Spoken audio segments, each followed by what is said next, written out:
para naman sa mga mahilig mag-travel, gaya ni na Meiji at Prof. P. Perfect para sa inyo itong Mega Travel Expo. Silipin natin ang mga mahalagang ganap dyan na dinayo, hindi lamang ng travelers and travel exhibitors. Let's all watch this. Sa dami ng problema at sa sunod-sunod na stress na dala ng buhay, ang isa sa paraan natin para mag-unwind at pansamantalang makatakas sa gulo ng mundo ay ang mag-travel. Mapa out of town man yan o out of the country. Lahat tayo ay gustong makaranas ng good travel experience. Nung simula, I always do it on my own.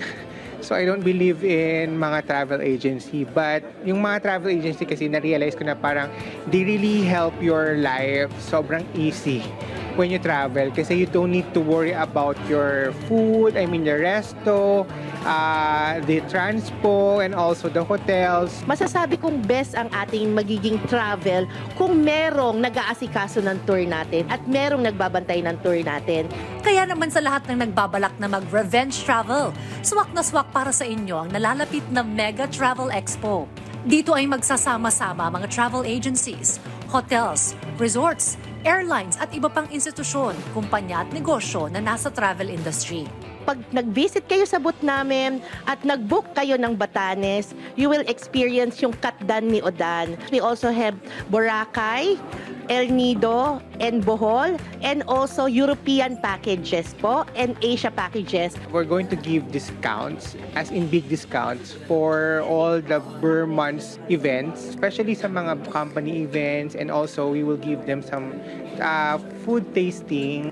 Maaari ka rin makahanap dito ng amazing travel and tour packages deals. May paraffol pa, may seminars at may oportunidad ka rin na makakilala ng mga kapwa mo travel enthusiasts.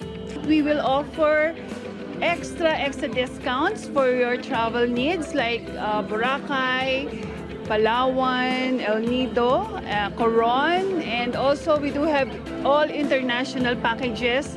Meron din po kami mga pa-raffle prizes and travel giveaways when you book with us. It is only on that event that we will be offering a discounted visa fee processing on all countries. And also we have buy one take one packages.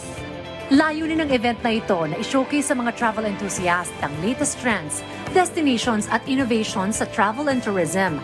At ito ay nakatakdang maganap sa darating na October 18 hanggang 20 sa isang mall sa Mandaluyong City.